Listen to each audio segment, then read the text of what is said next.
Thank you to Pervasive Media Studio for having us, and we have Rosie from Pervasive who's going to tell you a little bit about what she said. Yep, I'll give you a little bit of spiel before I hand it back to the host. I'm sure many of you might have been here before, but I thought I would just write a few notes down so that people who haven't been here can be sort of welcomed into the building, the space, and understand a bit more about what we're doing here.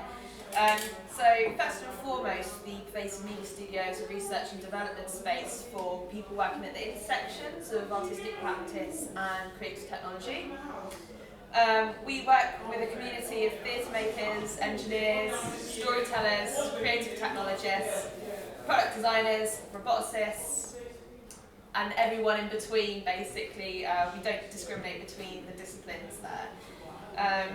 We aim to create a collaborative environment which allows these ideas in their earliest forms to go through with a lot of weight behind them and the knowledge that will see them into sort of innovative uses of technology.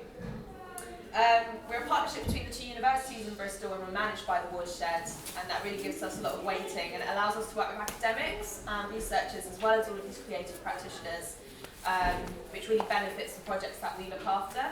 We run a variety of residencies throughout the year. You can apply to be a resident at any time, but we do sort of more coordinated things and mentored residencies for people who are maybe at the beginning of their craft or their skill, and people who are maybe further along the line in their artistic sort of profession, but they're wanting to take a stopgap and really review what they're working on and see how they can implement more technology into their practice.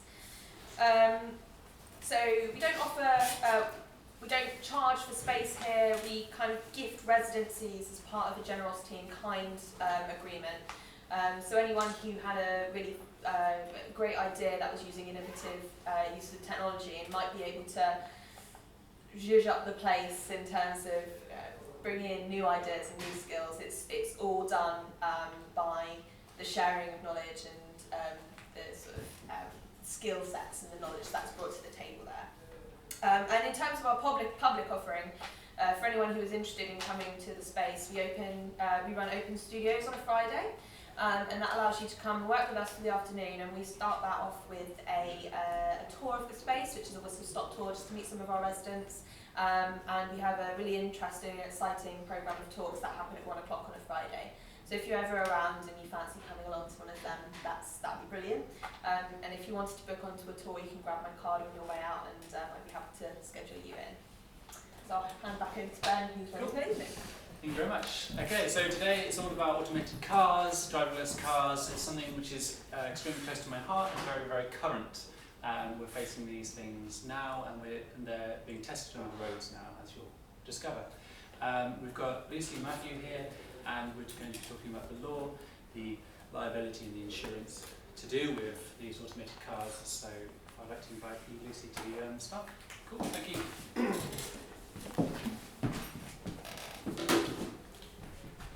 Hello, and thank you very much for coming along today. As Ben said, I'm Lucy McCormick, and I'm a barrister specialising in driverless cars. I'm delighted to be addressing you all here at the Southwest Futurists. I do have a confession to make, and that is I'm not really going to talk about the future very much. And that is because, as Ben said, driverless cars are in fact a very current issue. Mainstream cars already have several sort of quasi-autonomous features, such as parking for you at the push of a button. And if you move from still commercially available but no longer mainstream cars like Tesla, well, you start getting into the realms of the notorious autopilot. And we might not have our own Google car in the UK, but there are a number of driverless cars being tested on public roads in the UK at present. So in this talk, what I would like to do is to give you an overview of really where we are to date in the UK. And I'm going to start by looking at the technology and then move on to the law and the regulatory environment. This will be followed by Matthew Channon, who's here, who will be picking up on one specific aspect of driverless cars: how do we insure them?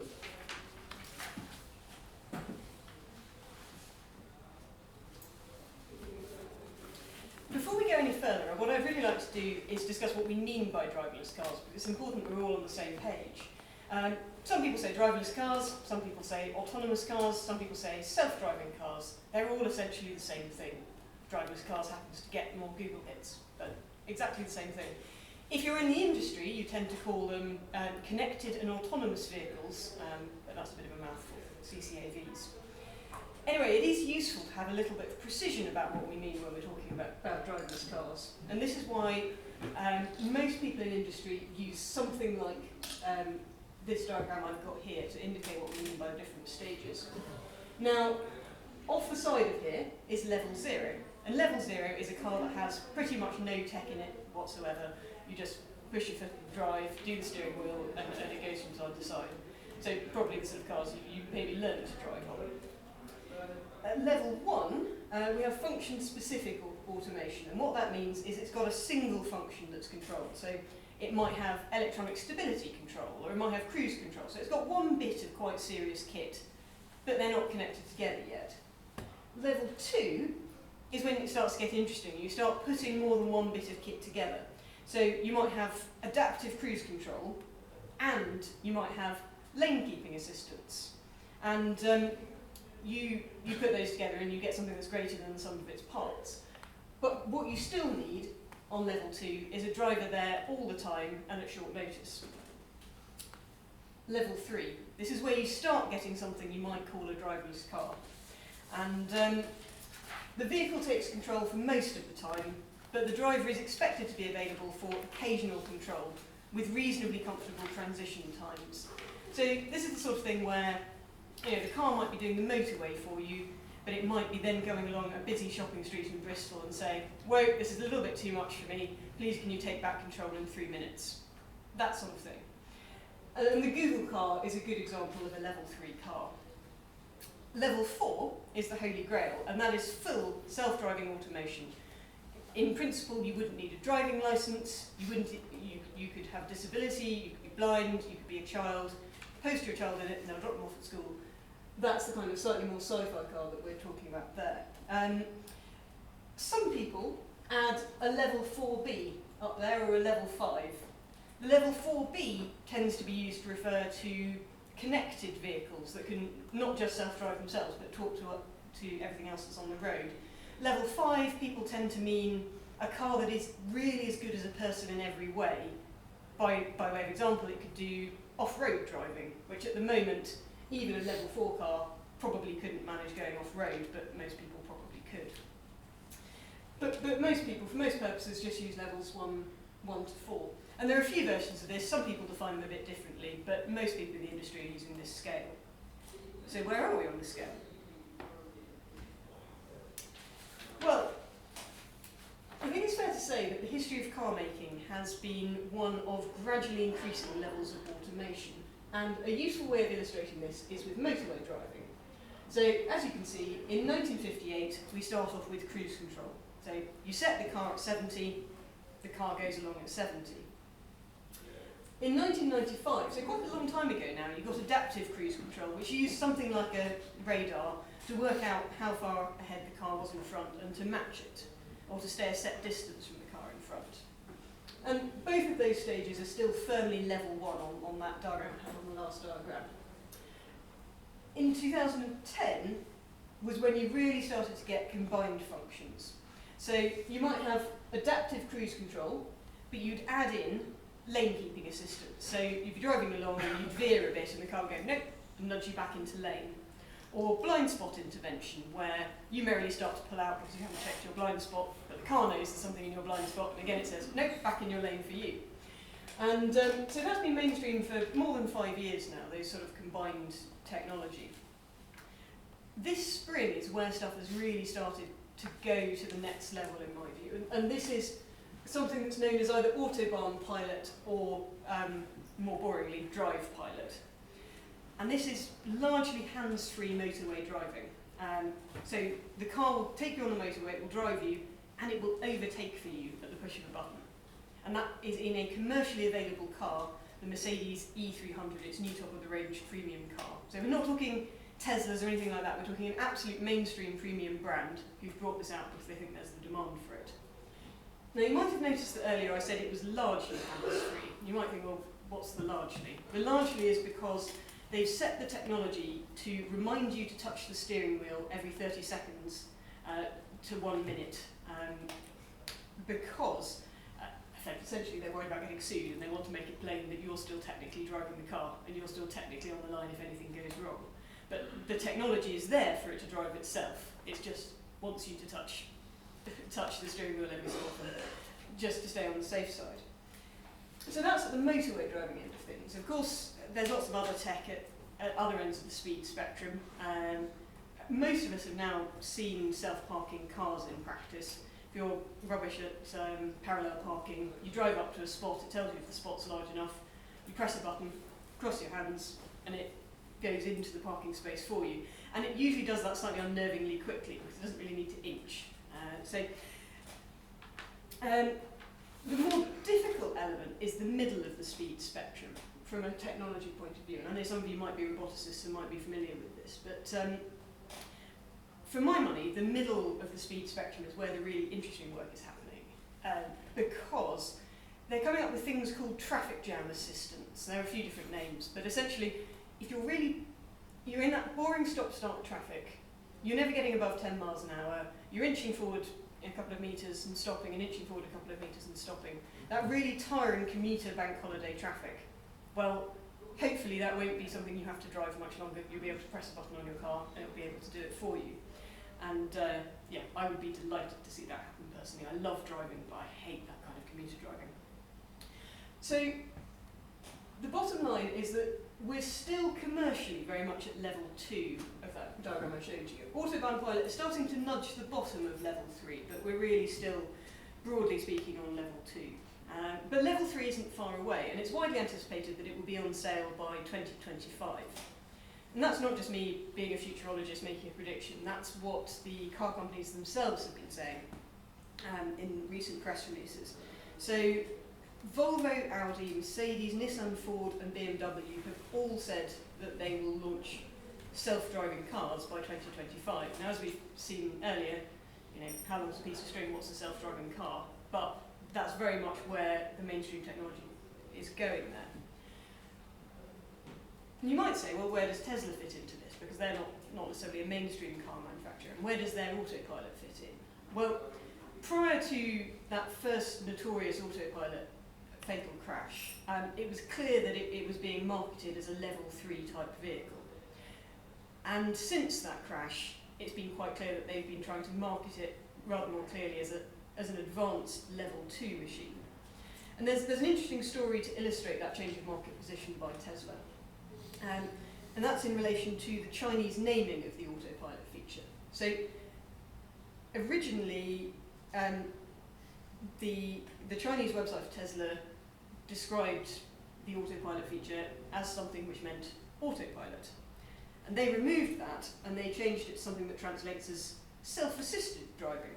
And that was came a few days after a crash in China, and I think you can probably fill in the gaps yourself.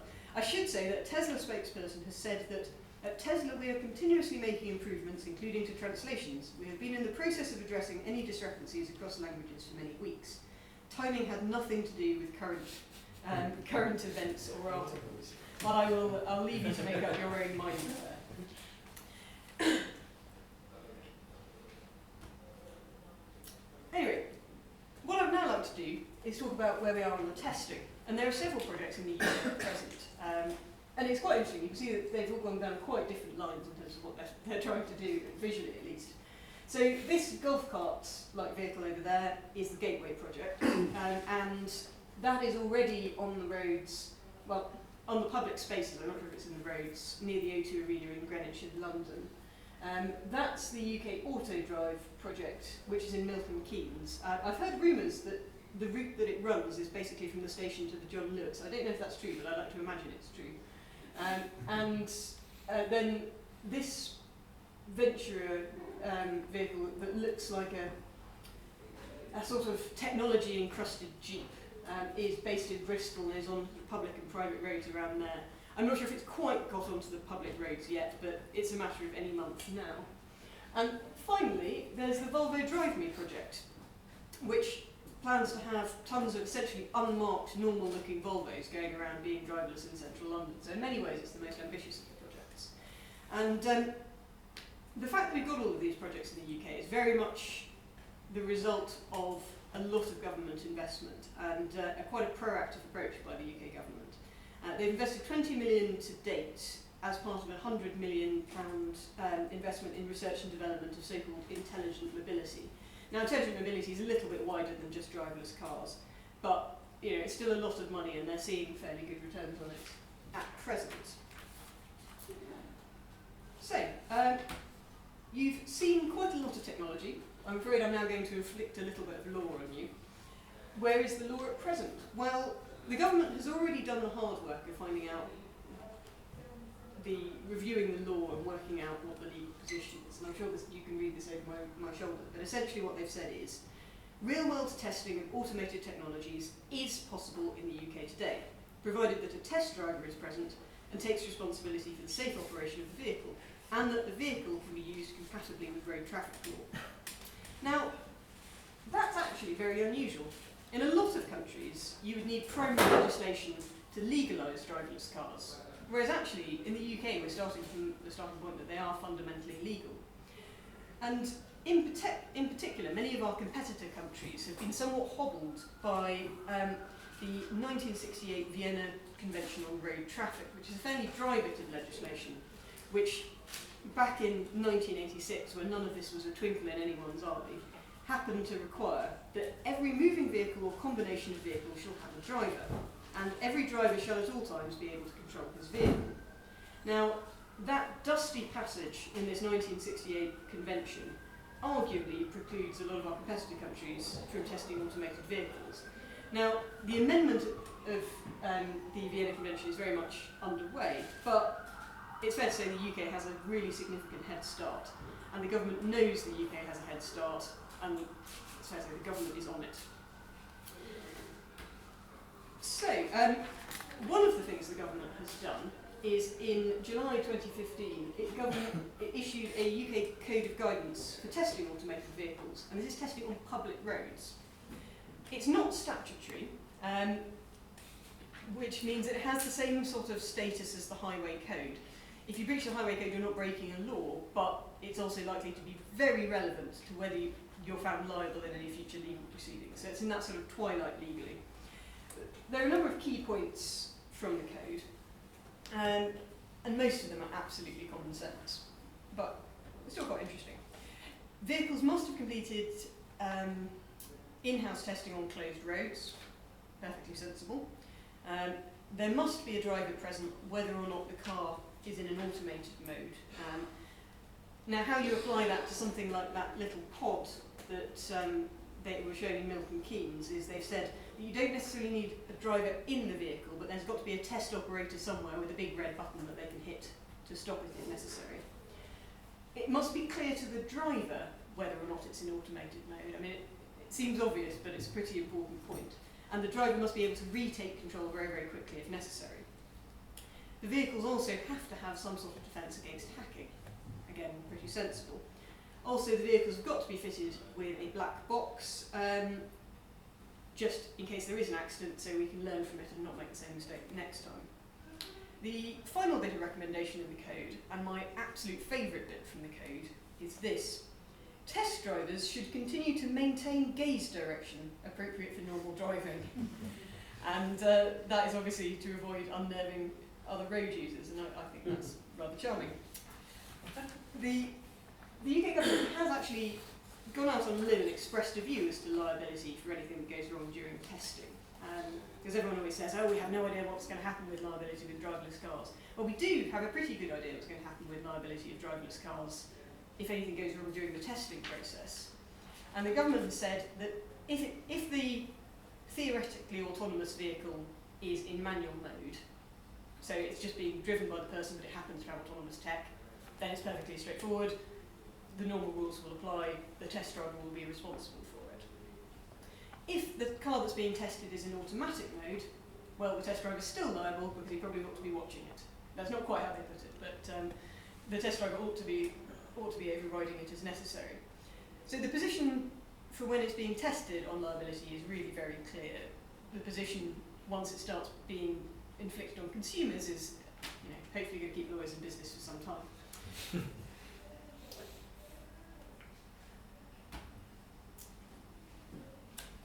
So, now I want to tell you about the Modern Transport Bill. And on the 18th of May 2016, the Queen travelled to the state opening of Parliament in a golden carriage drawn by several horses. And it was pleasingly incongruous to hear her announce that she wanted to make sure the UK was at the forefront of technology for new forms of transport, including autonomous and electric vehicles. And she was referring there to the proposal for a new modern transport bill. And according to a briefing, it's not just driverless cars this brings in, it's a pretty interesting bill.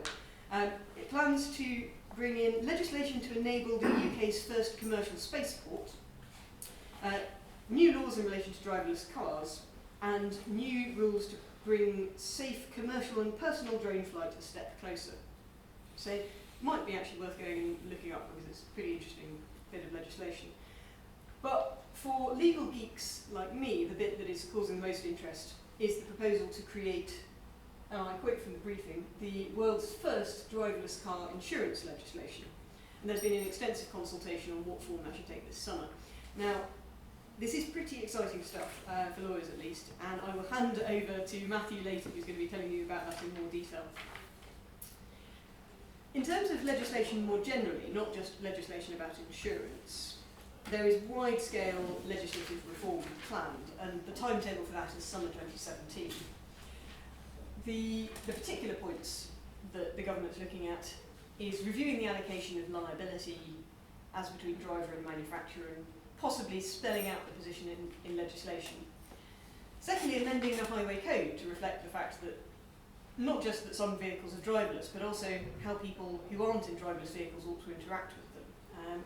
You might have seen all of the coverage this week about the possibility of driverless cars getting bullied by normal drivers, and I suspect that's the sort of thing they'll be looking at there.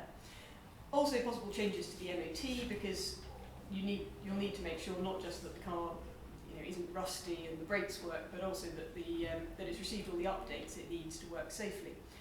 And also considering whether we actually need to expect something slightly better from these driverless cars than we do from people, at least to start with, to make them palatable. So it's fair to say that summer 2017 will be a very interesting time, so I would keep an eye on that from your sun loungers.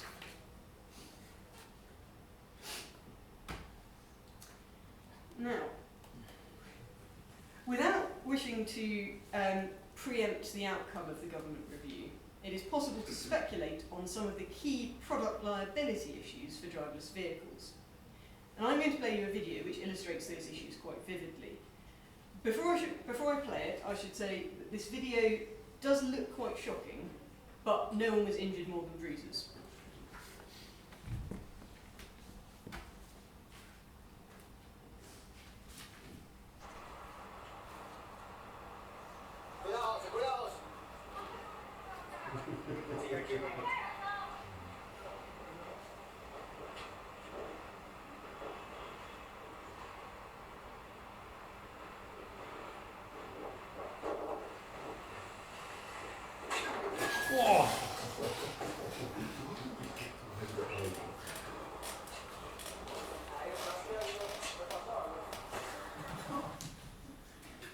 See why I wanted you to start with. So, it appears what happened in that case was that the car driver was trying to demonstrate auto braking. His car actually did have auto braking. However, it didn't come with pedestrian detection functionality. He bought the version that had auto braking in relation to other cars, the version that was very slightly cheaper. So, in that case, clearly the fault was the driver's, but it's a sign of things to come and a sign of what we as society and we specifically as lawyers have got to deal with here. And so it's a really very vivid issue of these product liability issues. Product liability is governed by the Consumer Protection Act, and that defines a defective product as one where the safety of the product is not, and I quote, as persons generally are entitled to expect. However, if you've seen in the video, customers might have somewhat unrealistic expectations in terms of what the technology can do. So I think consumer expectation is something where there's a lot of scope for legal uncertainty going forward. The second area where there's real scope for legal uncertainty is failure to warn, because it's established law in the UK that manufacturers have a duty to warn of any hidden dangers with their product. And generally, vehicle manufacturers do this by putting warnings in the owner's manual. But I don't know about you, but I've never looked at my owner's manual, and I suspect many of you won't have either. And bearing in mind that video I just showed you, I think we're all going to have to start getting a bit more familiar with our owner's manuals. And from a manufacturer's perspective, what I'm telling manufacturers is they need to start thinking about how to do more detailed warnings, whether those warnings flash up within the car when you try and use an automated mode, which is what quite a lot of the cars are doing, or even whether purchasers of particularly advanced new cars are offered the opportunity to do a half-day training in how to use their car, because that may be protective to the manufacturers. If people do misuse it, they'll say, well, we offered them the chance to train, or even making the training compulsory. So that's the sort of issues for manufacturers at the moment, because they need to protect people from their own stupidity slightly. Contributory negligence is also an issue, because if there is a scenario where there's an automated feature, and that automated feature fails, and then there's a collision, the manufacturer may say, well, the driver ought to have taken back control. And that's going to be very fact-specific as to whether it would be reasonable for someone to take back control. And there's been quite a lot of studies about how long it really takes a normal human being to take back control once it's been handed over. It's generally 6 seconds. Now, 6 seconds is a very long time in the middle of a car accident. It won't come as a surprise if you've looked at the stopping distances lately, quite how long it takes people to react. But if you were on your phone doing a text completely legitimately because you were in a driverless car, and then the car said, I need you to take back control, you might have been having a snooze, you might have been texting. It's a very vexed issue. So there's likely to be disputes about contributory negligence as well, even if the car is in automated mode. There's also a concept known as the state-of-the-art defence, and that revolves around the state of knowledge at the time that the car was put forward. So when it was put forward, people might not have known that that defect was there to be exploited by hackers or something along those lines. And would it have been possible for the manufacturers to envisage the nature of the hacking at the time? And so for that reason, manufacturers really need to keep detailed records of the state of their knowledge during the development process. So I'm only scratching the surface of the product liability issues, but I think you can see that there's quite a lot to get your teeth into there. So, in my talk thus far, I have focused very firmly on the present. But I thought it wouldn't really be fair to come and talk to the Southwest Futurists without having a little bit of crystal ball gazing. So this is my crystal ball gazing, my top picks for the future. I think the most important thing, and the one that we should all be very pleased about, is that there will be fewer accidents. I'm not really sticking my neck out very far by saying that. There's been an existing trend for dramatically reduced accidents. Since 1990, for example, the number of people killed in road traffic accidents has gone down 66%. Now, most of you were around in 1990. That's in our lifetimes, road deaths down 66%. The reason for that is probably due to improvements in car technology. So a US study found that electronic stability control reduced crashes just by itself by 35%. And to their credit, the European Commission has been very, very responsive about this, and actually made electronic stability control mandatory for new cars from 2014. So this new technology is being fed in all the time and becoming the new baseline of what we expect from vehicles. Given that a lot of very reputable studies have found that over 90% of car accidents are due to human error. You might think, well, what's the other 10%? That's things like road factors or weather factors, or the car itself actually breaking down in some way. So 90% of crashes are due to human error. If you take the person out, you take distraction out, you take alcohol out, it seems inevitable that we're going to get dramatically fewer accidents. My next pick, similarly uncontroversial, is there will be a lot more data about how people drive and about the causes of accidents. And I think along with fewer accidents, that is going to significantly reduce the cost of car insurance, because there will be less fraud as well. There are less opportunities for fraud. However, there is the potential for an almighty bun fight about who owns that data, because your car will take you to the gym, it will take you to buy junk food, and it will take you potentially to your place of worship. And if your car knows what you're eating, how much you're exercising, then that's information insurers will want to know about you. And it's obvious the potential for the car to build up a very full picture of your life. And so data protection is lagging behind, and really needs to get to grips with making sure that the data of people using their cars is sufficiently protected. Transforming cities. This is me going out on a limb slightly more here, but there is a real trend, particularly in the younger generation, towards mobility as a service. People aren't so bothered about owning cars anymore. They're happy to use an Uber as and when they need it and not have the maintenance of cars. And people will pick up will go from train to plane to car, and they just want mobility as a service, and that all to be stapled together and not to worry about ownership. Now, what we're not sure about is whether that is a trend because people are young and poor, or whether it's a trend because people are genuinely different and growing up with different things. So I think it'll be really interesting to see whether mobility as a service and people not only owning cars but just using a massive pool of collective cars will happen. But it does seem tolerably clear that we may be seeing less car parks in car centres. And that's because if you've got even the Tesla car, the next update that's coming out in December will allow you to tell it to go off and park itself in certain conditions, and then tell it to come back and pick you up. So in those circumstances, you don't need beautiful prime city centre multi-storey car parks. You can just tell your car to go away and tell your car to come back again. And either it will just circle around waiting for you, or it will go further out of the city, or so on and so forth. So there's going to be a real opportunity for urban regeneration there. And finally, and it's not on the slide, I think from a lawyer's perspective, the most interesting thing in the short to medium term is going to be some novel litigation about liability. Now, obviously, I don't want anyone to get hurt, but I am really, really looking forward to the first crash. Hopefully, we'll have a Google-style crash, like where the Google car went into the bus at less than 5 miles an hour, and there was a dent about that big. That's what I'd like. A nice, minor, really interesting crash for us lawyers to get our teeth into.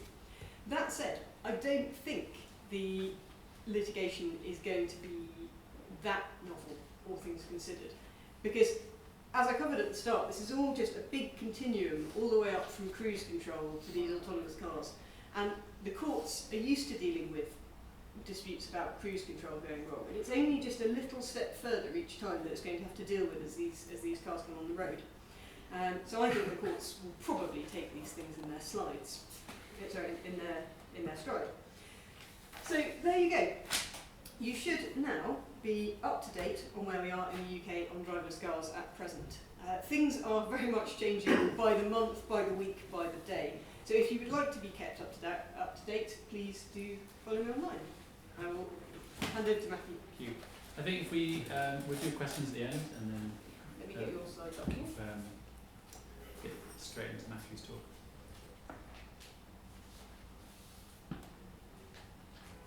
Well, thank you, Lucy.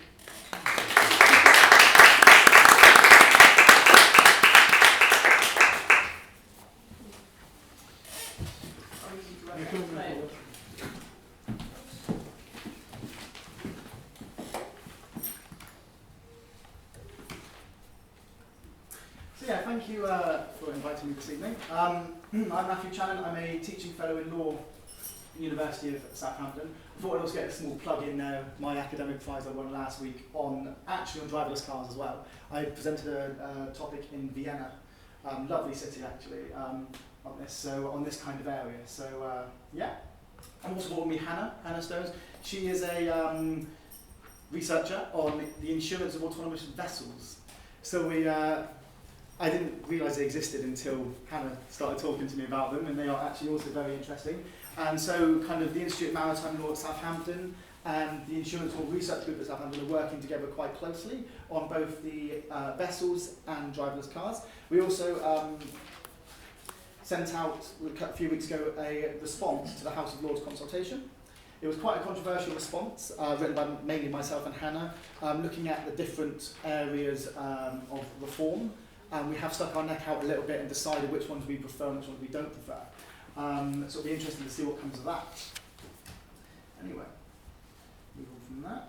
Okay, so generally, it's not just insurance. Driverless cars touch everything.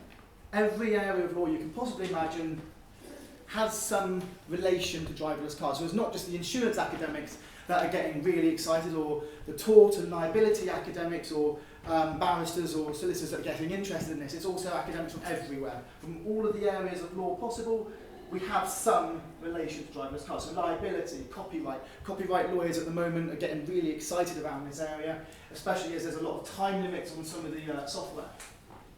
Criminal lawyers, there's a lot of criminal issues going on with them as well, especially if somebody's car runs somebody over and they're in charge of it, but the car does it itself. Exactly what happens criminally. Cyber security, hacking, what happens when these cars get hacked, and that's one of the major areas. Consumer protection kind of fits on inside the liability aspect. So there's lots of different areas, and also the big one, probably the most important area, especially after the last few months, is EU and cross-border issues. What are we going to do about Brexit? Because actually, when you look at this, you think Brexit's not going to affect this. Actually, it's massive. Brexit is really going to touch this area because, well, these cars are going to have to go cross-border. So the first question is, why is insurance so important? So at the moment, there's £17.1 million worth of claims every single day. A gargantuan amount of claims. And this is not just personal injury, this is people hitting into each other, just minor claims, what we call knock for knock, i.e.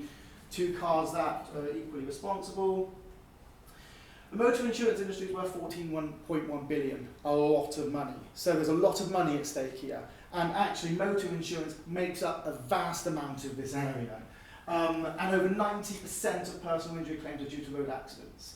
So basically, at the moment, the main liability issues generally is to do with cars. So it's huge, really is. There's a lot at stake here. And this is actually massively important, something that people don't, it's often neglected, and something that I even neglected when I started studying this.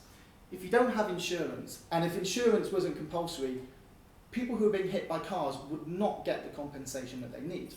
So if I take you back to 1925, when people were driving these vehicles on the road, these people had no money whatsoever. They were hitting into people whenever they so pleased, I suppose. And what would happen would be very simple. They'd be sued, and the person would then say, or the court would give the person who's injured, I don't know, a couple £100. The driver would say, but I don't have the money to pay that, so I'm not going to pay it. And that's it. That person wouldn't be able to pay the money. The person who's injured wouldn't get the compensation. Somebody injured for life. So what? Well, back then it was like, so what? You're not going to get compensated? No money? Sorted. Now it's different. It is now compulsory. Okay, so the current system is compulsory. No insurance, criminal offence. If you drive your car on a road without insurance, it gets seized by the police, you go to court, you pay a fine, you get 6 points on your licence. If you're a new driver like me, you lose your licence. Now I haven't, if I lose my licence, I ain't getting it back because I can drive very well, as Hannah would probably say. So I can't afford to have no insurance. Insurers are obliged. Road Traffic Act says insurers have to pay the compensation. They try not to, and they often attempt to avoid it, but they are essentially obliged. And if there is no insurance, which there is a lot of people who still are driving without insurance, it falls to a body called the Motor Insurers Bureau. They consist of every single insurer in the UK. They have to be part of the Motor Insurers Bureau, and they'll pay the compensation. Probably my favourite quote of the lot is, prediction is difficult, especially about the future. And that is what the issues with the law is. We don't actually know exactly what is going to happen in the distant future. Testing is, we've got an idea, but in the distant future we're not entirely sure, and this is what is so exciting for academics. We are speculating a lot of the time on what is actually going to happen. So just some legal issues here. So the basic premise in the UK is that the insurance is of the person and not the vehicle. So your vehicle is actually not insured. It is you that is insured to drive that vehicle. It means that you can, if you've got comprehensive insurance, you drive any vehicle you want under third party, but you are the person that's responsible. It's you that's insured, not your vehicle. Ironically, across the European Union, that's completely different. It's the vehicle, not the person that's insured. So we've decided we want to ignore what the European Union does, and we've gone for our separate system. Insurance systems, with that in mind, it is incompatible with future driverless cars. The cars we've got at the moment with the limited automation we're getting around, but the more distant future, there are issues with compatibility. Our current system does not fit because of the fact that the manufacturer at the moment won't be liable or don't have insurance as such, so the system for the distant future doesn't quite fit. And this is probably the biggest issue that we're going to have, one of the biggest issues we're going to have, is this issue of insurers deciding to fight each other. And they do this a lot anyway. Looking at a lot of judgments that in the courts, they'll have names like Jones or Smith or whatever, but it's actually insurers fighting each other, deciding on who's going to pay the compensation. And this is one of the big problems. Manufacturers, insurers, drivers, insurers, if they start to get issues in terms of liability, they're going to fight this out in the courts. And when they fight it out in the courts, that's going to cost money, it's going to cost time, and that is a big concern, because insurers are businesses. That's the one thing a lot of people seem to forget, is that insurers are there to avoid paying. They have their shareholders, and their shareholders are not going to want them to pay. So the insurance industry and the insurers are going to make things difficult. Although at the moment they are trying to get along and to actually work together to find a solution. The next big issue, and I think it's probably one of the biggest issues, and something that I have been really trying to push for, is the issue of scope, where we insure these vehicles. Now essentially what's happening in the UK at the moment is that you are insured on public property or roads for your vehicle. You're not insured on private land. So if you run over somebody, and this actually is a case, if you reverse over a toddler got reversed over on a driveway, private property this is, 1 metre away from the road or from the public property, they weren't entitled to compensation. The insurer refused to pay. However, if the person would have picked up the toddler and put them on the road, and then that toddler would have got the compensation. So actually, very little differences can mean being insured and not being insured. And there's a lot of issues at the moment, people being run over on driveways, on private property, in private car parks, where they're not being compensated. Whereas on public roads, they are compensated. The Motor Insurers Bureau are known for avoiding paying. That's one of the things that they do very well. And their agreements are very incompatible with driverless cars. Particularly, there's Article 9, which deals with terrorism. It says that it will avoid paying if there's a terrorist act. These cars are likely to be used for terrorist reasons, potentially, shall we say, because it involves somebody putting something into a car and then walking away completely unscathed. And the Motor Insurers Bureau will refuse to pay for that. So there is issues involving terrorism and the Motor Insurers Bureau agreements which makes them incompatible, and that is actually quite a scary thought. And now, at the moment we are having issues cross-border, but I'll come on to that in a second. There you go. Now, it is absolutely vital, and this is probably one of the most important points, that we have a system that fits with other countries. Because although we've left the European Union, we still want to travel there. We still want to be able to drive across border. And actually, one of the most important parts, and I think is something that's often neglected, is the Irish issue. Northern Ireland and the Republic of Ireland, there have been conflicts there. And one of the things actually that has helped resolve this, partially, only a tiny bit, is they can actually cross each other's border. People can drive from Northern Ireland to the Republic of Ireland quite easily. Now, if we start having big issues with insurance, well, you're going to have queues at borders, as there was before we had this harmonisation of the EU law, is that people were struggling to get across borders. So if we have problems at borders in the Northern Republic of Ireland, we're going to have issues with travel, and that is one of the most important parts. So we do need to make sure we have a system that actually fits. Cross-border motor insurance is regulated by the motor insurance directives. It's 6 directives from the European Union, and it means that all European countries have the same motor insurance regulations, essentially, meaning that we all have similar standards of cover, similar places of cover, etc. Now, the UK is known in this area for breaching these directives. They're being sued right now in the courts for this. For these directives, there's a judicial review going underway because there is clear issues in terms of the motor insurance directives and conventional vehicles. We don't know whether these vehicles are going to cover driverless cars. The European Commission has said it probably will do, but there's issues with this because it says basically driverless cars with a driver. That doesn't make sense. Or it's autonomous vehicles with a driver. I don't quite understand that. And issues with Brexit. We all know there's going to be major issues with the fact that we are coming out of the European Union. So are these directives going to apply to us in the next 3 years? Well, the next 2 years they will do because we haven't come out yet, and it may be a long time until we do come out, thanks to the Court of Appeal or High Court. But the likelihood is we're going to have issues with whether these directives apply to us, and that is quite a scary thought, because one thing that the motor insurance directors have done is they have helped bring our standard of cover up compared to where it was a while ago. So we do have cross-border issues, and it is quite scary knowing that we are kind of beginning to isolate ourselves a little bit, and we may have problems with systems being compatible. Now we have the market. Now, a lot of people probably think, well, why should we really care about the insurance industry? You know, big business, why should we care? But the fact is, the insurance industry actually contributes a lot to the economy, through its taxes, through everything, and through jobs.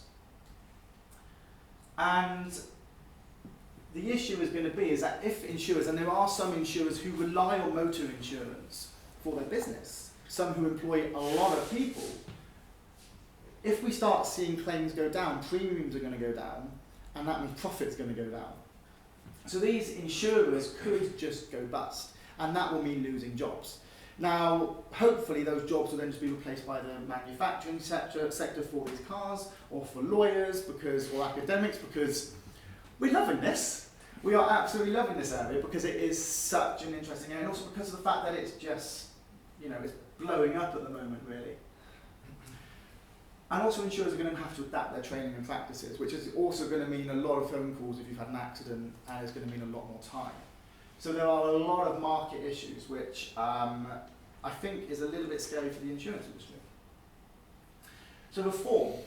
The Automated Driving Insurer Group, headed by AXA, who are basically investigating this. They're setting out the questions at the moment. They're not really looking exactly at how they're going to solve it. House of Lords inquiry. That was something that we replied to. They've set out, well, our report set out some systems of where we think we should go. There's also the consultation response taken by the Department of Transport. I'm a little bit sceptical of the Department of Transport consultation, purely because of the fact that it neglected a lot of issues, and it also got some of the basic legal situations wrong in terms of fault. So that was a little bit of I'm a bit sceptical of that one, but we did reply to it still. We did point out their mistakes. I don't think they're best pleased with us at the moment. So we've got this different systems, and there's essentially 4 potential systems. Product liability is probably the most popular one at the moment. US states are looking at it. Manufacturer responsibility. My issue with product liability is there's a lot of issues with it being very complex. And this is a complex area anyway, so I suppose that's probably one of the arguments, but there's a lot of issues with complexity. State-of-the-art defence is a little bit worrying because you cannot have defences against a third-party claim, or you shouldn't be able to, and liability disputes. Then there was a suggestion by the Secretary of State for Transport in terms of first-party compensation, meaning speedier claims, but nobody wants that system. Literally nobody wants it. I don't know why they suggested it. It wouldn't work. We have a third-party system, and the first-party system wouldn't work. Extension of motor insurance would just mean adding on to the motor. Yeah. From my ignorance, what's first party? Oh, so third party would involve insuring against third party loss, so against the victim's loss. Whereas first party would involve you actually claiming to your own insurer. That's where it gets complex, because insurers are allowed to use defences against their own first party, they're not allowed to use defences against their own third party. Essentially, you would have to have a massive shift from third party to first party, which would make the insurance industry angry, and it would cost a lot of money to solve. Extension of motor insurance is something that the insurance industry want. They're very pro that, because it means less complication. They just extend the motor insurance, and then it will just cover for any accidents. They pay it. They think it's probably the best one. Issue is the current motor insurance system is bad anyway, so it needs to be extended and it needs to be adapted and it needs to be properly looked at. Now, something that I've stuck my neck out with, I have stuck my neck out time and time again with this, and I've had arguments around this area. I'm beginning to get sceptical of it again, whereas I was very pro it, was the introduction of a central fund, not being suggested by anybody apart, well, I think I'm one of the only ones that suggest this. Now this is where it gets a bit complicated, and I personally, in an ideal world, it's not going to happen. It's a system that I've dreamt up kind of myself, looking at other systems. The insurance industry won't buy it. What I would suggest is getting rid of insurance altogether, and just paying people through this fund. So you set up a big fund, you pay it through the cost of your vehicle, or you pay into it via fuel, that then distributes money to people whenever they get hit by a car. Issue here is that it's open to disputes. People accidentally getting hit by a car, people accidentally getting their foot caught under a wheel, or accidentally being ran over. It's open to a lot of abuse, and insurers don't like the system because it means I get rid of their profits. So I'm not very popular amongst the insurance industry, I don't think, for suggesting this. But it is in New Zealand for conventional vehicles. It's controversial, and we're not entirely sure exactly if it would work or not. It's just something I dreamt up, and I have pushed this system, and I have been shot down a lot, but I quite like it. But again, for lawyers, it's not the best system, and for insurers, it's definitely not the best system. The issue is here is that none of the systems fit. Product liability needs to be amended. First-party insurance won't work. They all need to be adapted. And one of the things that actually somebody mentioned to me, which I thought was actually very interesting, is that this is very much like, most likely to be actually a choice that's very political. You would have a very different, I think you'd have a different system depending on who would be in power at that time. Generally, Labour are more social, well, they are more socialist, they're more about, I suppose, protection.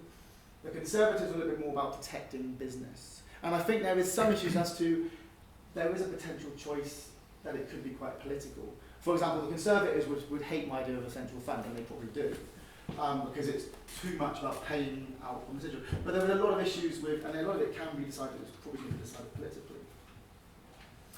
And I just want to plug our book. Sorry, we are writing a book, me, Lucy, and a academic from Exeter. We are writing a book on driverless cars to be published in a year and a bit's time. And that will hopefully, it will hopefully be the first one. And that will look at a lot of these issues, insurance, liability, etc. And that's just some of the articles that have kind of, I've even written one in Italian, and I don't even speak Italian, it's fantastic. I know. And yeah, thank you. Cheers.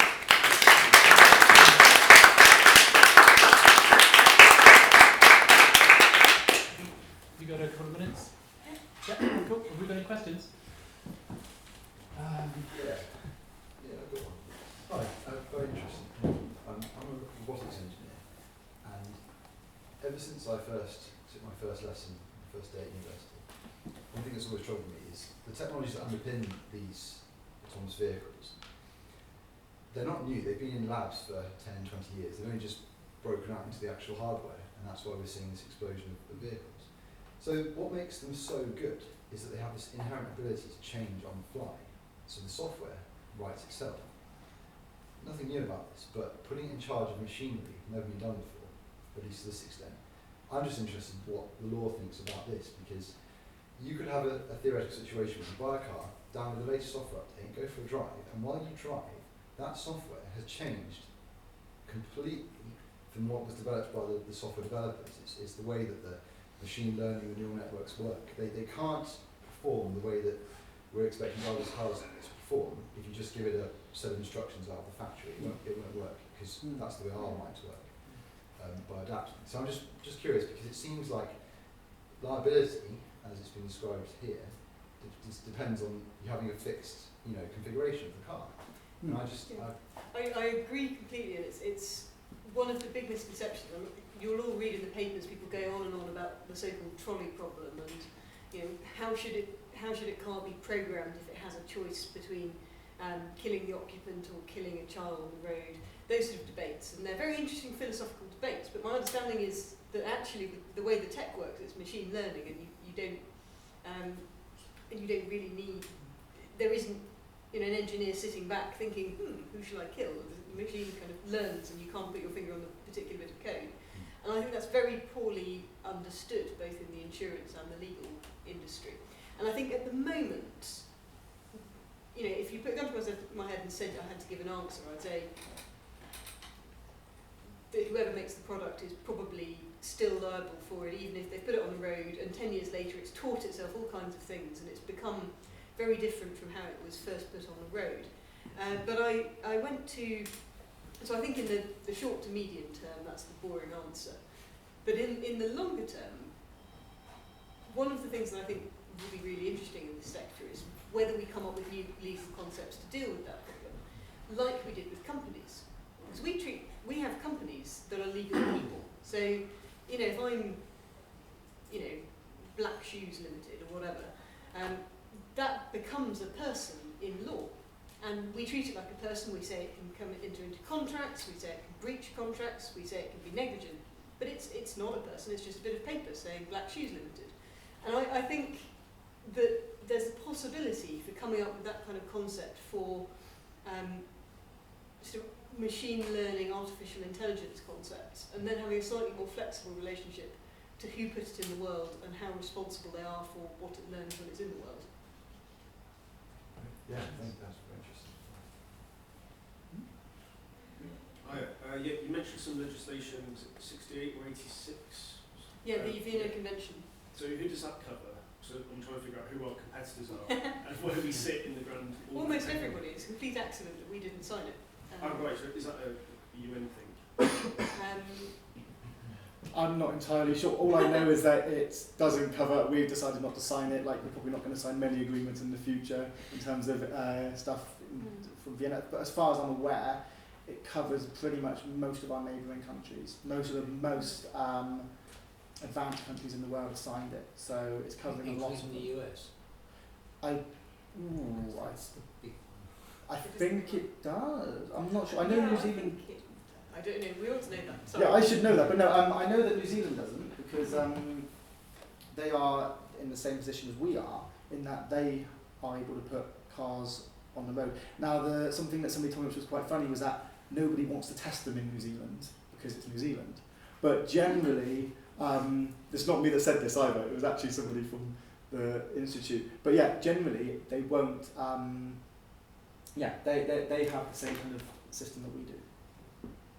I mean, our big competitors generally are probably Finland and the Netherlands and Germany to a degree. Those are the ones who are throwing all the money at being leaders in this area. The US gets a lot of coverage because it's the US and because it's got the Google car, but it's not actually the be-all and end-all that you'd expect. I was reading a blog today by someone who's in the US who was moaning about how far ahead of the US Britain is. And because they've got the federal system, from a lawyer's perspective, you've pretty much got to come up with an individual bandaged together solution for each state. And they're trying to deal with it at a federal level, but it's all bit by bit by bit. Whereas in the UK, as I covered in my talk, it's technically legal right now. You could just get cracking. Sure, you want to make sure that if the government asks you to do something, you do it, because it's pretty sensible to do it that way. But fundamentally, we're a much better place legally to do these sort of things than almost anywhere else. and wait until the US has to start putting all these systems together and working out where you can drive your vehicle, because if they've got federal systems, there's 50 odd states in America. Imagine trying to fit every single system, which is probably going to be incompatible with each other, together, so that it could be that some people can go through some states and some can go through other. It's just going to be a system whereby, like we've got in the European Union at the moment, you're going to have issues whereby they're going to have to essentially harmonise it and bring it up to a higher level so that people can drive across the states. And going back to the European Union, one of my favourite rumours from the last few weeks, it is just a rumour, so don't necessarily quote me on it, is that testing self-driverless car privileges was part of the reason Nissan agreed to stay, and that was part of the package that was put together for Nissan. That's cool. Yeah. Is there some TTIP about it? Is TTIP still going ahead? I don't know if I've heard much about it No, recently. it's Not gone. my area, sorry. I think TTIP has left the building. I think it's I think it's out. I believe so. I know we got CETA, which was Canada, which it was the Belgian government which eventually approved it in the end. But so we got CETA, but we don't have TTIP, and I don't think CETA covers it. So With the cars, you're sort of discussing about the idea of every person owning their own car, but it sounds like the more you go down that route, the more complicated it becomes. You know, just from the I buy the car, that's now mine, and now I'm sort of somehow responsible. It seems to be a lot simpler if we go down the route of you rent a car. Now, it may be that you rent it for yourself because you want to own or have your own space, but a lot of people I think would want a cheaper model, which is I need it for 5 minutes. When you go down that route, doesn't that make it a lot simpler? Where you just basically go to a company like Google, they have their industrial insurance, and they're responsible for the vehicle. You just go out, sit in it, and go. Doesn't that Yeah, make the whole I was process speaking to easier? the British Vehicle Rental and Leasing Association. It's one of those really long. Anyway, yeah, they're very much looking at this because they see the general trend as being moving more to a rental model, and within that rental model, whether it's you rent an individual car, but things like insurance and making sure it has all the right updates are taken care of, or whether you do just rent it for 5 minutes, and whether it drives you to work and then it goes and runs errands the rest of the day, that's all up for grabs at the moment. and also actually one of the systems that I think could be with cities, especially new cities, is just having them go around the streets anyway. So they go from street to street, and you just open your door, walk in, sit in one, and it just drives you in a certain loop, like a train does. Yeah, we just order the right size car for your needs at the time. Yeah, A and seven-seater or and they'll just all just come, or sometimes they'll just come directly outside your door, and then you just hail one like a taxi or a train or whatever, and it'll just drive you around the city. That's what I think is going to happen, and it could be that we stop owning them, that we just have a few people who want to drive. But you know, I think people are probably going to want to stop driving eventually. I personally do. I'm fed up with it now. Yeah, I think that's probably what the system's going to be in the end. Is you just stop owning them and you just get in one. almost people don't have horses anymore. Yeah, exactly. And manufacturers are getting behind the fact that they're not really likely to be able to sell people quite as many cars as they used to be able to. I was at a talk by someone from BMW recently who said they've started doing sort of high-end BMW rentals for these sort of reasons. And the sort of people who might have not had a BMW before and who might have had, you know, a Skoda or a Golf or something like that, trading up to a BMW but not having it all the time, and only using it for a month when they anticipate driving quite a lot. So driverless cars are really only the cherry on top of something that's happening to the industry generally. But I sort of see my car and think it spent about 99% of its time sat in the driveway rusting away. Yeah. Whereas for most people, just allowing it to go off and do other things is a lot better. Yeah. Can I ask 2 questions? Short answers to both. First, what cars do you drive? Help contact. The car for people who honestly just want a car that goes, I have a newish Golf. I've got an Astra. Okay. So we, and I say we as in people who work in software, people who work in hardware, seem quite hell-bent on, and this is certainly in the last few years, on trying to solve this autonomous car, driverless car problem. It's taking a lot of time. You clearly have invested a lot of time in understanding this. Short answer, if you can give it, yes or no, should we as technologists be focusing our effort into other areas, maybe such as solving an autonomous public transport system rather than a driverless car system for all, or maybe something around health, because we're all pretty gifted people and we could be doing something else. Do you think this really is something that's worth solving? It's worth solving, yeah, 150 million% yes.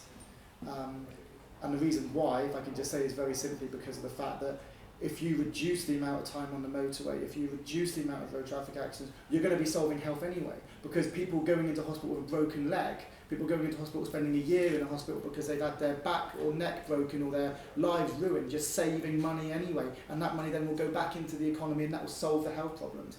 So this area will literally stop these accidents. It will make driving quicker, it will help the health service, it will help the ambulance service, it will help the police service, it will help everybody. And in the end, it will help the economies massively. So actually, for me, I don't even have to hesitate.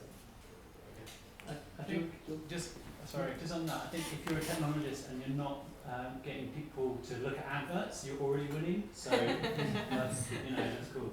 Yeah, That's quite driverless cars. Exactly. Yeah, true. Different manufacturers are making different noises about their voluntary level of liability. So Volvo previously said they would accept liability in the event of an accident, whereas Mercedes have more recently said that the onus is still on the driver. So in terms of insurance, is the insurance industry likely to impose sort of a mandatory level of liability, or are they going to leave it up to the manufacturers to sort of debate among themselves and they'll just adjust? That's a really interesting point. I have some slides on this because this was the hot topic last year. So I can show you exactly what Volvo said. Sorry, clearly a bit over key. So it's something that the insurance industry and the manufacturers are going to have to discuss. It's something that they can put a cap on it. They could put a cap on how much the insurers are going to pay, how much the manufacturers are going to pay. Something that we don't actually know, but some will decide, like Volvo will accept the liability no matter what happens. So this is what Volvo have been saying about voluntary strict liability, and you're quite right, they've been making all of these sort of noises. I prefer to see them really as mood music, as trying to reassure the government that they're not going to mess the government over, strip the government up. Because it clearly cannot be right that how much compensation you get depends on who runs you over. So I think it's very good that they're making those sort of noises. Matthew, if you can move on to the next slide, you'll see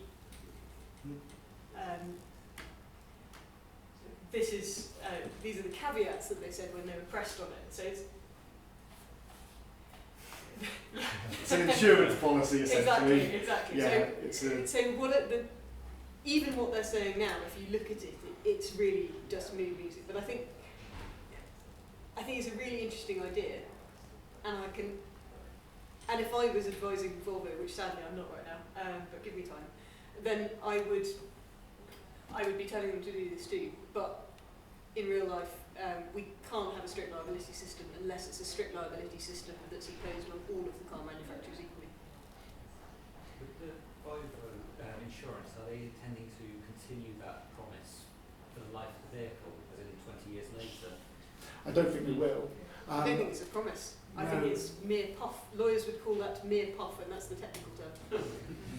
It's one of those things that, to be honest, it looks like an insurance policy in terms of that they have just said, we will pay in every situation, but then we won't pay in this situation. Yeah, it's what insurers are known for doing, which is excluding their liability in as many circumstances as possible whilst making it look like they're going to pay. So I would take that with a pinch of salt. They do seem like reasonable claims, though. Obviously, if you're misusing technology or if the crash isn't actually caused by that vehicle, then depends on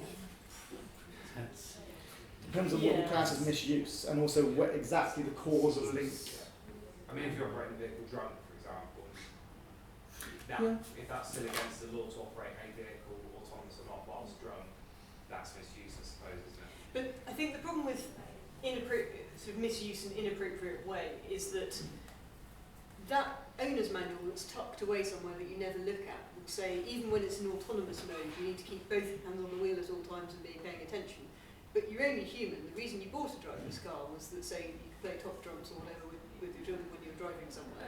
So, inappropriate way, that's pretty much everything we do in a driverless car. I think it's a very big get-out clause, but we shouldn't be lulled into treating this like it's a contract. These are just some statements in the media. Do you think that the technology is going to, or do you think law is going to be able to keep up with their technology? Or do you think we're going to be in a situation where we've got technology but we're just not allowed to use it, or we end up using it illegally? I'm very optimistic about the law keeping up. In the UK, we have two different sources of law. We have statute, which is where Parliament sits down and laboriously writes out an entire set of laws. And then we have common law, which is what happens if you just go in front of a judge and say, I've got this problem, what's the answer?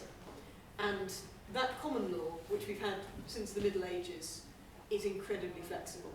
And it will deal with any new situation. And it will do that by looking at previous cases that were as similar as it can find and saying, well, last time we did that, so this time it's a little bit different, but we should do this.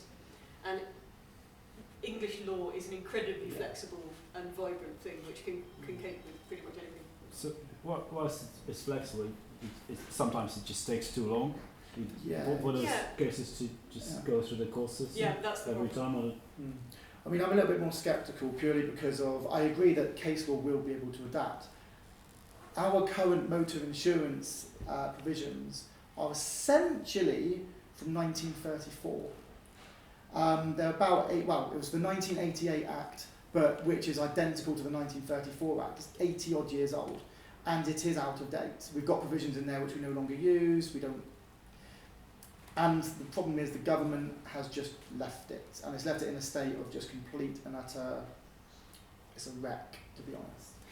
So the issue is, hopefully, and my hopefully comes from the fact that they will take more care with this than what they have with motor insurance, which they have just seemingly ignored and left to the insurance industry.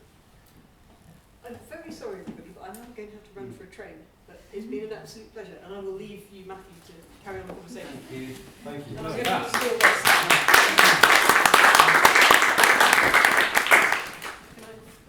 With that, I guess it's a good time to stop. Thank you to Lucy and Matthew again. If you want more of them, there's the Twitter, Law of Driverless, and Matthew is Matthew Shannon _. Yep. There's the book that's going to be coming out sometime. Sometime we are writing. We are doing bits and pieces. We can't really do too much until the law actually is introduced. So we are kind of writing bits and pieces, but it will be introduced in the next year or so. And you're doing these articles and things? We're writing articles. There's an article on a conversation which I wrote which got a lot of criticism and a lot of commentary on. I stuck my neck out on it a little bit. But that's free online, so you can just type in my name and the conversation and it comes up free of charge. Cool. I also have a conversation with myself, with Matthew and Lucy on my podcast machine-ethics.net, so check that out as well if you want to hear more from them and hear more from me, which you might not want to do. So you can talk to Matthew now. We're going to go next door, and if you're sticking around, we're going to grab a drink so that we can get out of here and have Rosie go home and have a nice time. So thank you very much for coming, and hopefully we'll see you at the next Southwest Futurists. Okay, thank you.